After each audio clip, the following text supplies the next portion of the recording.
बिस्मिल्लाहिर्रहमानिर्रहीम। मोहतरम स्टूडेंट्स, आज इंशाअल्लाह ताला ज़वजल हम पावर 2000 कंप्यूटर इंस्टीट्यूट के प्लेटफॉर्म से आपको एक नया टॉपिक नंबर 3 जो कि हमारे शेड्यूल के मुताबिक है। पावर 2000 कंप्यूटर इंस्टीट्यूट ने आपको ये शेड्यूल प्रोवाइड किया है जिसकी मदद से हम कमांड्स को समझने की कोशिश कर रहे हैं। आज हम आपको बताते हैं कि कोरल ड्रा में अगर हम कुछ लिखना चाहें तो इसके लिए हम कौन सा टूल इस्तेमाल करते हैं और जो लिखाई यानी जो टेक्स्ट होता है हमारे पास वो कितनी तरह का होता है। अब देखें, कोरल ड्रा में काम करने के दौरान F8 दबा के हमारे सामने टेक्स्ट टूल आता है और इस टेक्स्ट टूल से जब हम दो काम लेते हैं वो कौन कौन से। पहला काम तो ये है कि जब आप स्क्रीन पर क्लिक करते हैं तो ये जो टेक्स्ट लिख के आपको देगा उसे हम आर्टिस्टिक टेक्स्ट के नाम से इस्तेमाल करते हैं। ये आर्टिस्टिक टेक्स्ट जो आपके सामने स्क्रीन पे मौजूद है इसे आर्टिस्टिक इसीलिए कहते हैं कि हम इसको बड़ा कर सकते हैं, छोटा कर सकते हैं। इसके ऊपर हम एडिटिंग का काम बहुत ही आसानी के साथ, देखें आपने इसको स्क्यू किया तो चंद कमांड्स के इस्तेमाल करने से ही जो है ये स्क्यू हुआ, देखिए, और एक शेड सा बनता हुआ हमें दिखाई दे रहा है इस तरह। तो समझाने का मकसद ये है कि आर्टिस्टिक टेक्स्ट ही वो है जिससे आर्ट की तरह काम लेना मुमकिन हो।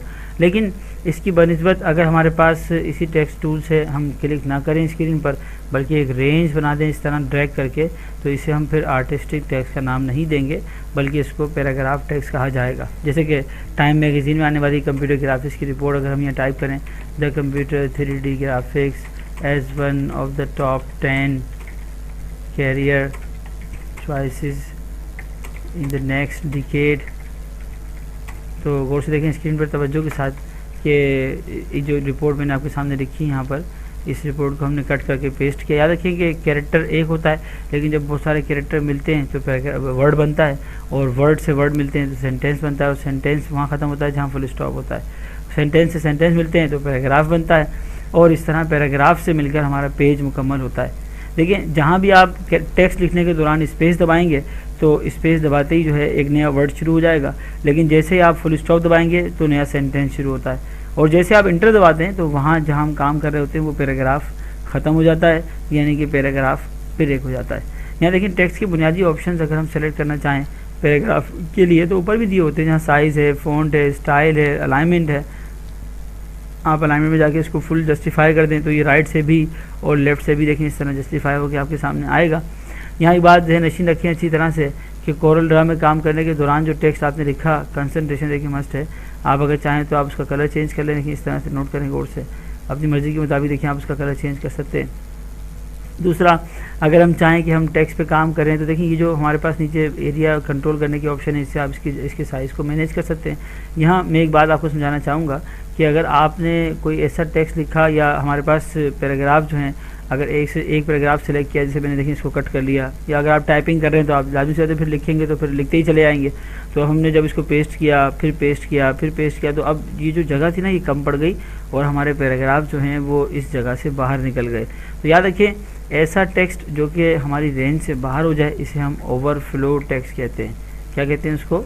ओवरफ्लो। अब जैसे इस बॉक्स के अंदर देखिए टेक्स्ट मौजूद है लेकिन हम उस टेक्स्ट को नहीं देख पा रहे या वो हमें दिख रहा है तो एक हद तक दिख रहा है, उसके बाद देखिए वो ओवरफ्लो हो चुका है। तो ये जो नीचे निशान भरा बना था देखिए ऊपर खाली है अभी तक, लेकिन नीचे का निशान देखिए भर गया, ये इस बात की अलामत है कि इसमें टेक्स्ट इजाफी हो गया और हम उस टेक्स्ट को इस वक्त नहीं देख पा रहे। तो यहाँ देखिए अगर हम चाहते हैं कि हम जैसे मिसाल के तौर पर हमारे पास एक और ख़ाली जो है वो टेक्स्ट बॉक्स देखिए यहाँ बना हो पेज के इस तरफ और हम चाहते हैं कि इसका जितना भी टेक्स्ट है वो उसमें आ जाए, तो इसके टेक्स्ट को जो ओवरफ्लो हुआ ना यानी भर के बाहर बह गया उस टेक्स्ट को ओवरफ्लो टेक्स्ट को निकालना चाहें तो उस पर क्लिक कर दें। अब वो उसने ओवरफ्लो टेक्स्ट आपके हवाले कर दिया। अब आपकी मर्ज़ी आप जहाँ भी रखें, लेकिन आपने रजिस्टर पे आप फ़ौरन नोट कर लें इस कमांड को। टेक्निकल पॉइंट है कि आप उसे 3 जगह पे रख सकते हैं। पहला, या तो आप चाहें कि आप उसके लिए अलग से एक बॉक्स बना लें तो देखिए वहाँ जो टेक्स्ट इजाफी हुआ वो सारा इसमें आ गया, देखिए वहाँ से निकल के वो इसमें आ गया। लेकिन एक तरीका ये है कि अगर अभी भी उसमें टेक्स्ट मौजूद है और आप चाहते हैं कि वो टेक्स्ट जो इजाफी हो गया वो निकल आए तो क्लिक करें और उसको उठा के आप वहाँ ले आएँ जहाँ पहले से बॉक्स बना हुआ हो। नहीं क्लिक किया आपने तो उसमें आ गया। अगर इसमें आप नहीं लाना चाहते थे तो इसका एक तरीका ये भी था कि आप उसको वहाँ से निकालते क्लिक करके, यानी ओवरफ्लो टेक्स्ट को पिक कर लेते और उसके बाद जब आप पेज पे आके क्लिक करेंगे ना तो पेज के साइज़ का एक बॉक्स वो आपको खुद ब खुद ही बना के देगा। इस तरह से उसने ऑटोमेटिकली एक बॉक्स बनाया और उसके अंदर आपके टेक्स्ट को ट्रांसफ़र भी कर दिया। तो ये देखिए पहले वो टेक्स्ट जो था, अब अगर आप इसकी सिलेक्शन बनाएंगे ना तो देखिए शिफ्ट दबा के सिलेक्शन बनना शुरू होगी तो टेक्स्ट पहले इसका सेलेक्ट होगा, फिर चूँकि इसमें से आया था फिर इसका सेलेक्ट होगा और इसका टेक्स्ट जो है वो इसमें से आया था तो ये मास्टर ऑब्जेक्ट था फिर इसका सेलेक्ट होगा। तो इस तरह अगर हम चाहें तो हम कोरल ड्रा में काम करने के दौरान ओवरफ्लो टेक्स्ट को कंट्रोल कर सकते हैं। देखिए याद रखें अच्छी तरह से कि कोरल ड्रा में काम करने के दौरान ही जो टेक्स्ट बॉक्स के आपस के लिंक ब्लू कलर में नज़र आते हैं, इन्हें हम कहते हैं टेक्स्ट थ्रेड्स। क्या कहते हैं इसको? Text threads.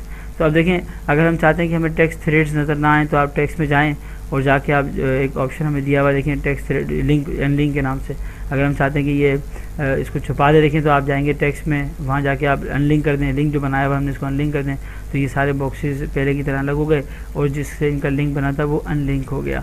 बाद में आप उसको बड़ा कर लें, एक्सपेंड करके बाकी टेक्स्ट को देख लें, वो एक अलग मैटर है। इसी तरह देखें जो हमें टेक्स्ट का फ्रेम नज़र आता है ना बॉक्स चारों तरफ, इसे हम टेक्स्ट फ्रेम कहते हैं। तो व्यू मेन्यू में जाके बाकायदा एक ऑप्शन है हमारे पास शो के नाम से, उसके अंदर एक ऑप्शन है टेक्स्ट फ्रेम के नाम से। अगर आप क्लिक करते हैं तो इस कमांड की मदद से हम इस फ्रेम को देखें शो एंड हाइड कर सकते हैं। अब देखें आप डी सिलेक्ट और सिलेक्ट करेंगे तो ये फ्रेम जो बना हुआ नज़र आ रहा है आपको, इस फ्रेम को अगर हम शो एंड हाइड करना चाहें तो इसके लिए व्यू मेन्यू आपने इस्तेमाल किया। वैसे आमतौर पर ये शो होता है, लेकिन अगर बंद करना चाहें तो मैंने आपको एक टेक्निकल पॉइंट दे दिया। दूसरी बात यह है कि अगर हमारे पास कोरल ड्रा में काम करने के दौरान कोई टेक्स्ट है, जैसे कि मैंने आर्टिस्टिक पैराग्राफ के बारे में समझाया आपको, तो अगर हम चाहते हैं कि हम इस पर काम करें, टॉपिक से लेके चलते हैं इसको। टॉपिक में पहले आर्टिस्टिक और पैराग्राफ का इंट्रोडक्शन है, फिर टेक्स्ट पैराग्राफ टेक्स्ट के बारे में दिया हुआ है कुछ ऑप्शन, फिर different types of text editing. अब इसको इस तरह समझ लें कि अगर हमारे पास कोई टेक्स्ट मौजूद हो और आपसे कहा जाए कि आप इसमें एडिटिंग करें, सपोज करें देखिए आपने लिखा time magazine report full stop, सही ना। तो अब अगर हम इसमें एडिटिंग करना चाहें तो इसके ऊपर ट्रांसफॉर्मेशन की एडिटिंग यानी पोजीशन, स्केल, रोटेशन वगैरह के पॉइंट्स की एडिटिंग, इसके अंदर कलर की एडिटिंग दूसरा अहम तरीन ऑप्शन है। इसके अंदर काम करने के दौरान इसके फ़ॉन्ट्स की एडिटिंग और दीगर एट्रीब्यूट्स को इस्तेमाल करना, तीसरी एडिटिंग हो गई।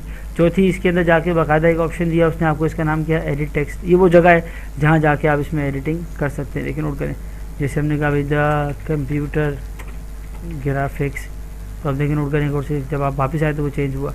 यही चेंजिंग डबल क्लिक करके भी आप सेलेक्ट कर लेते इसको तो कर सकते थे। सेलेक्ट करने के लिए मैंने कंट्रोल ए दबा के सेलेक्ट ऑल किया। देखें तो यहाँ एक बात मैं आपको समझाता चलूँ कि भले इसके एट्रीब्यूट्स को पे काम करें या कुछ भी करें, लेकिन टेक्स्ट की एडिटिंग का एक तरीका ये भी है कि आप शेप टूल पे जाएंगे तो देखें शेप टूल भी आपको टेक्स्ट एडिटिंग का ऑप्शन दिखाता है, जहाँ पे कैरेक्टर स्पेसिंग का ऑप्शन है, पर्टिकुलर वर्ड सिलेक्शन का ऑप्शन। देखिए आपने एक वर्ड को अलग सेलेक्ट कर लिया, अगले वर्ड को देखिए आपने अलग सेलेक्ट कर लिया। तो इस तरह भी अगर हम चाहें तो हम टेक्स्ट के हिस्सों को, टेक्स्ट के टुकड़ों को अपनी मर्ज़ी के मुताबिक सेलेक्ट कर सकते हैं। ये बहुत इंपॉर्टेंट ऑप्शन है जो हम कोरल ड्रा के प्लेटफॉर्म से इस्तेमाल कर रहे हैं टेक्स्ट के लिए। शेड्यूल के मुताबिक देखिए इसमें बाकायदा टेक्स्ट को बनाने के तरीके भी दिए हैं। कन्वर्ट, अब देखें अगर मेरे पास कोई आर्टिस्टिक टेक्स्ट है और मैं चाहता हूँ कि वो पैराग्राफ हो जाए तो कंट्रोल F8 की मदद से आप उसको पैराग्राफ बना सकते हैं, और कंट्रोल F8 दोबारा दबाएंगे तो वो दोबारा से पैराग्राफ में से आर्टिस्टिक में तब्दील हो जाएगा।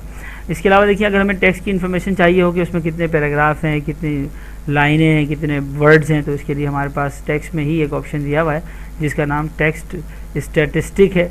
ये वो ऑप्शन है कोरल ड्रा में जिसकी मदद से अगर आप चाहें तो टेक्स्ट की मुकम्मल मालूमात यानी उसकी इन्फॉर्मेशन निकाल। हम इस पर क्लिक करते हैं तो वो हमें दिखाता है स्क्रीन पर कि इसमें कितनी लाइंस हैं, कितने वर्ड्स हैं, कितने कैरेक्टर्स हैं। तो ये सारी इन्फॉर्मेशन का जो मजमुआ है हमारे पास, ये कहाँ से आया?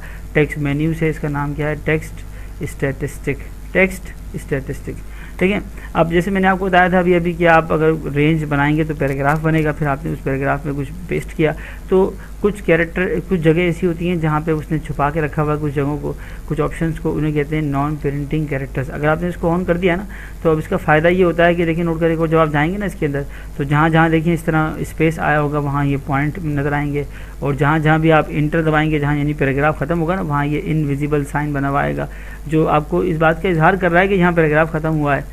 ये इसीलिए देखिए ये प्रिंट में नहीं आते हैं ना, इसीलिए इनका नाम क्या है? Non printing characters. अगर ये प्रिंट में आते हैं तो इनका नाम होता है प्रिंटिंग कैरेक्टर्स, लेकिन चूंकि ये प्रिंटिंग में नहीं आते इसलिए इनको हम नॉन प्रिंटिंग कैरेक्टर्स कहते हैं। ये नॉन प्रिंटिंग कैरेक्टर्स का ऑप्शन भी दिया हुआ है। इसके साथ देखें अगर आपने कोई हेडिंग लिखी या कोई भी हेडिंग किसी भी हवाले से, देखिए मैं F8 में जाके मैंने टेक्स्ट लिखना शुरू किया, मैंने कहा भाई टेक्स्ट ऑफ कोरल ड्रा के नाम से, देखिए आपने लिखा। तो अब ये जो सेंटेंस का स्टाइल है ना, इसको हम कैरेक्टर केस कहते हैं। मिसाल के तौर पर पहला कैरेक्टर बड़ा हो बाकी छोटे हों, तो इन सब के देखिए स्टाइल यहाँ दिए हुए हैं उसने आपको। Case, change case. अब यहाँ देखिए सेंटेंस में पहला कैरेक्टर बड़ा होता है बाकी सारे छोटे होते हैं, लोअर में सारे छोटे होते हैं, अपर में सारे बड़े होते हैं, टाइटल में हर वर्ड का पहला कैरेक्टर छोटे होते हैं।